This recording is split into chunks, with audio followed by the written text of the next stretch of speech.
everyone, and welcome to another video on the Snap NFL Breaks on Facebook and Snap NFL Breaks on Twitter.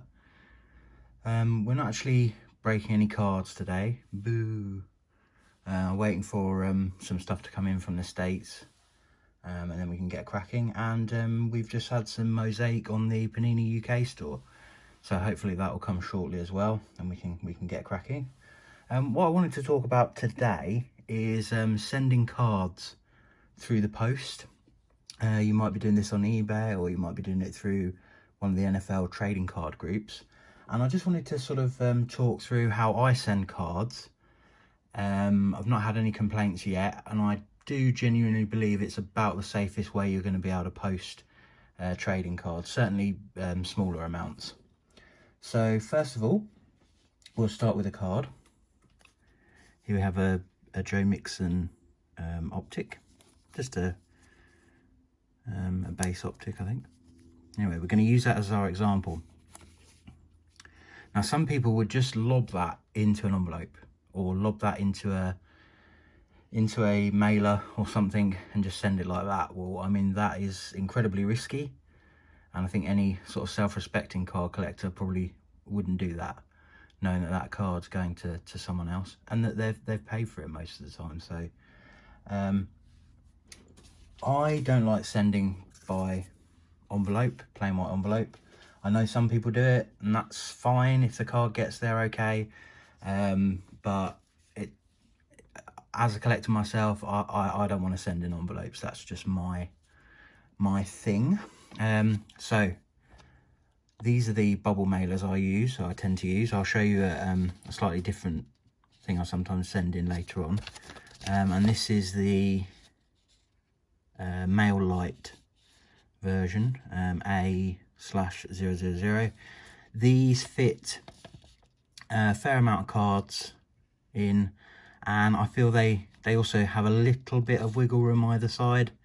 I've had some ones from Royal Mail and stuff before where the cards will get in them, but they're kind of wedged in, which I don't like. I think, you know, going through the mail, if there's a little bit of wiggle room for them to get bumped or knocked either side, that's probably better. So I use these. These are the ones I always use. Okay, so like I say, some people would just put that in there, Bob's your uncle, off it goes. And probably, I don't know, probably 9 times out of 10, it'll get there fine, not a problem, because these are padded, pretty well padded and stuff. They're kind of, you can probably see, there's kind of in like a bag inside, so that'll probably get there fine. But again, me as a collector, I just feel that's not quite good enough. So what I use, if I can find what I did with them, here we go. 2 bits of cardboard, just plain bits of cardboard. I think I used an old Amazon box for this. So you can just use anything. I don't recommend really thick cardboard, because obviously you've got to get it into the envelope, but this sort of, you know, I don't even know what it's called, but this sort of corrugated one sheet is absolutely perfect. Now I'm going to bring in another example. So here's a top loaded card. Actually, I think there's a few top loaded in there, but anyway, it's a top loaded card. That's what we want. If this card's already top loaded, I would take it, place it roughly square in the middle of the first piece of cardboard. Second piece of cardboard goes over the top, and then, if I can find it, masking tape, very important. Blue painter's tape is fine as well if you've got that. This masking tape, I think it's one of the main sort of name brands. It's really good quality, holds well, but obviously when you come to take it off, it won't leave marks on your stuff. I think this is $1.49 a roll on Amazon, so free promotion there. So I tape over the top, round the side, round the side, round the side. So you'll have like almost like a cross of blank cardboard there. So basically that is taped like a sandwich. That is sandwiched in. You might get the odd peek out of a corner, but that is top loaded. So unless it got hit right on the corner and it was with so much force it bust the top loader, That will be perfectly safe in there. So once that's all taped, that will go really nicely. We're not going to be able to do it on camera, but that will go really nicely into your envelope. And then you can just, I give it an extra fold to hold it in a bit tight, tape it down, Bob's your uncle, there you go. Okay, so I'm going to give you a couple of other scenarios. Top loaders are expensive now, and to be honest with you, even the ones that aren't expensive, like just the plain sort of standard ones, are very, very hard to come by. So I'm going to show you a slightly different way, or explain a slightly different way that I've been using for lower value cards recently.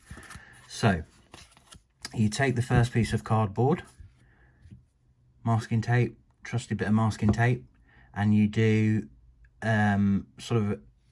you want a sort of piece that covers about here to here, and you want it to overlap the edge of the card and overlap onto the cardboard. So you're effectively taping down here, and you're taping it to that piece of cardboard. Then you go with the second piece of cardboard and over the top, round the side, round the side, round the side. It might seem like a bit of a chore, but it doesn't take very long. And honestly, you get so much on this roll. You do not need to be thinking about, oh my God, I'm using so much masking tape or anything like that. You'll be absolutely fine. And then basically the purpose of that is, it's kind of protected by doing the top and the bottom and the sides, but I want this not to move. I want this card inside not to move around at all. And if it's taped to that piece of cardboard here, you know, you can tape sort of down here and flap it over and round to the back. That's how I do it. That's the ideal way. That card is not going to move, and this cardboard is attached together, so nothing is going to move in the envelope.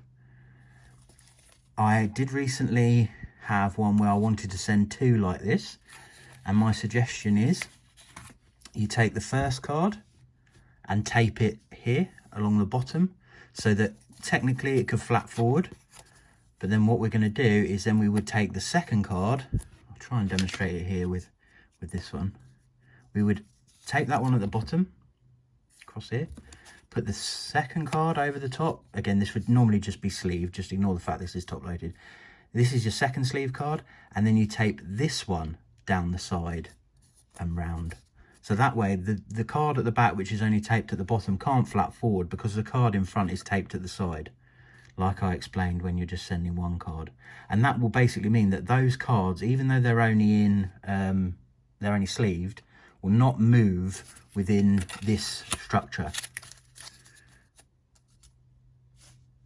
And then that can go into the envelope. And that will genuinely, if you're low on top loaders or anything like that, that will genuinely save you a fair bit of money and a fair bit of grief. I'll show you a couple of other things I use. Sounds silly, but label sheet is really handy. I use the Royal Mail click and drop. If you're sending stuff regularly, it's so much easier than any other service I can think of. It's way easier than going to the post office at the moment. And you can do everything on there. You can do recorded, anything you want. And then you just drop it in the post box. The only thing you're not going to be able to do is parcels. So obviously just be aware of that. Right, if I've got more cards, which occasionally I have.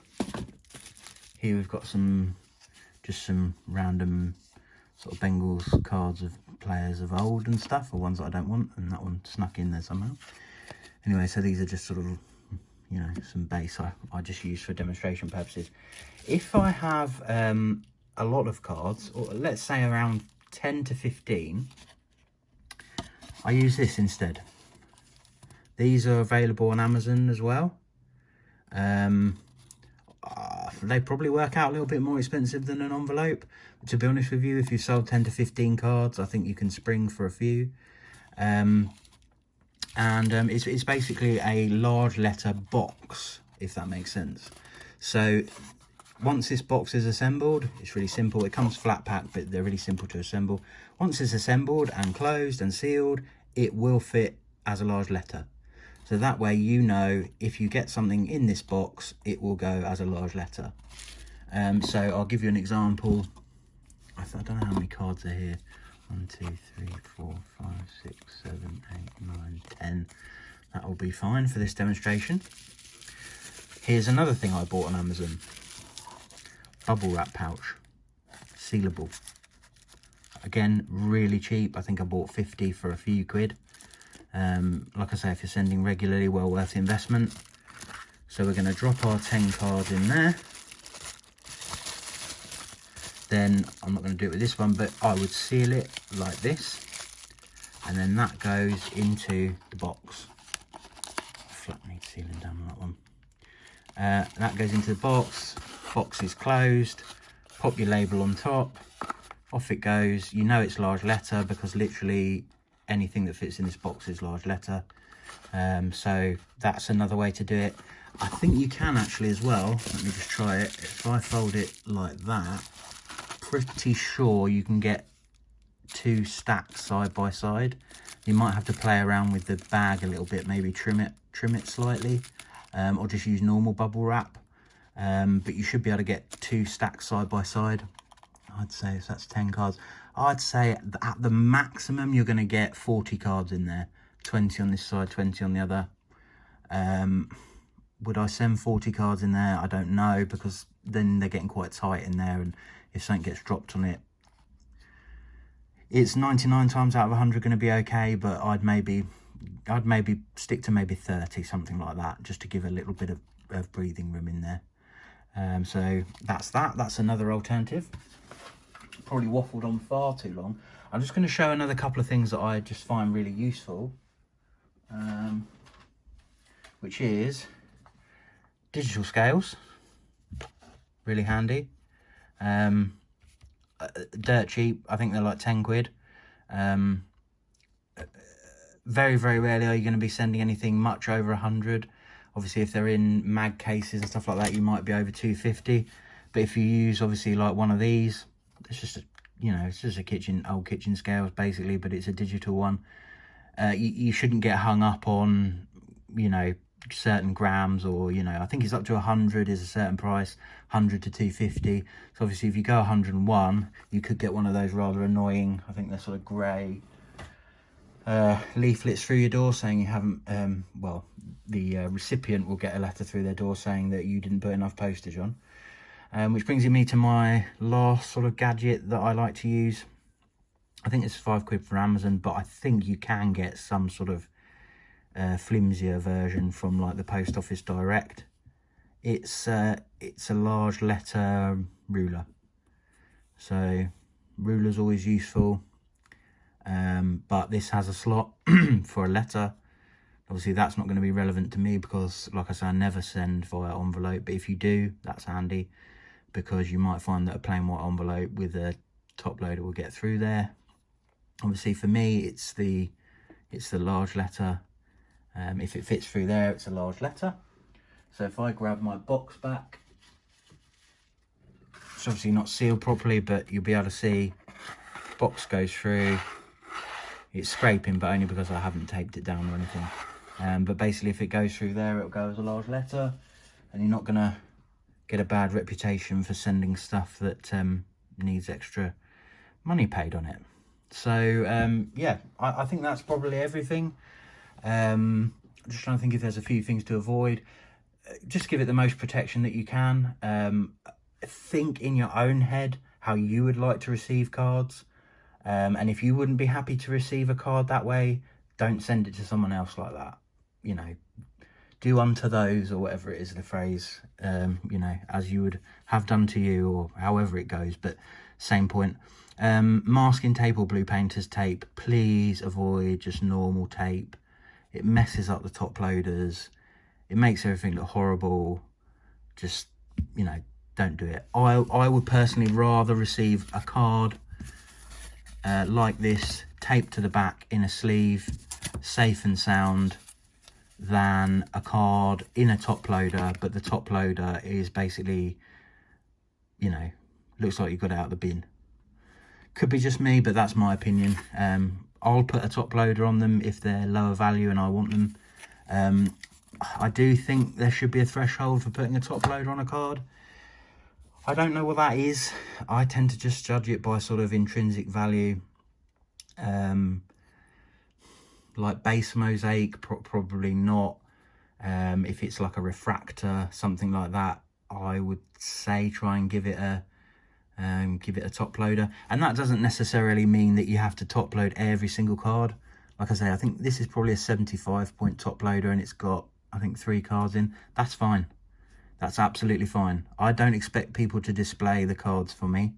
I just expect them to get them to me in good condition. And sometimes that does involve a top loader. And that's great, and they'll float around between us all, and we'll all get one and give one eventually. But yeah, just have a think about how you want cards to reach you, and you know, make sure that you apply that the same when you're sending cards out to other people. Probably rambled on for far too long, but just a reminder, you can find us on Facebook at Snap NFL Breaks. Not quite sure how the search thing works on Facebook, so if you can't find us through the handle, then obviously just put the Snap NFL Card Breaks UK. That'll bring us up. Join the group. Follow us on Twitter, Snap NFL Breaks. That's where I tend to post more regular updates. We will have breaks coming soon. As I've said before on other videos, our main aim is to it's to put more fun into breaks, to put more interaction into breaks. I love doing breaks.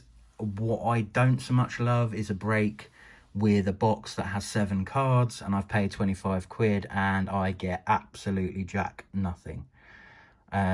It's great for the people who win, fantastic, and it's always risk reward, but I'd always feel happier paying 20 quid and getting 10 cards, even if those cards are only worth 50p each or 20p each, than I would paying 25 quid and getting absolutely jack all. So what we're looking to do here on the Snap is basically open things like blasters, maybe megas, things like that. Just have a bit more fun with it. Make sure everyone's got a couple of teams, so you can do some trading. You know, I don't know, you get the Browns and Ravens, you're a Chiefs fan, you say to the Chiefs, whoever's got the Chiefs, you want to trade the Browns and Ravens with the Chiefs. You know, it just gets everything going a little bit more community spirit. And I pretty much guarantee with a couple of blasters and a cello and 2 teams, you're gonna get some cards, and that's really what we want to get out of it, is a bit more enjoyment. Yes, maybe 1 or 2 people are going to get some hits, fantastic, but everyone should get something, and it should be fun. That's the main thing. Anyways, I'll love you and leave you, and hope to see you next time on the Snap.